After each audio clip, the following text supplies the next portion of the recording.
শোরুমে যখন গাড়ি থাকে সেই গাড়ি কিন্তু অনেকে আমরা দেখতে যাই, যাদের আর কি গাড়ি কেনার ইচ্ছা, অনেকে দেখতে গিয়ে নাড়াচাড়া করে রেখে আসি, যদি টাকা পয়সায় হয় তাহলে কেনা হয়, নালে হয় না। কত মডেলের গাড়ি, কত ধরনের গাড়ি কি, তাই তো?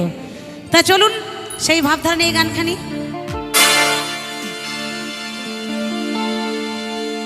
তো শাশুড়ি জামাইকে বলছে, জামাই একটা নতুন গাড়ি কিনেছে গো। হরি বল হরি বল। তো গাড়ি কিভাবে তাকে যত্নে রাখতে হবে, কিভাবে চালাতে হবে, শাশুড়ি একটু বলে দিচ্ছে আর কি ঠিকঠাক করে। অনেক জামাই আছে তো অনেক কিছু বোঝে না আর কি।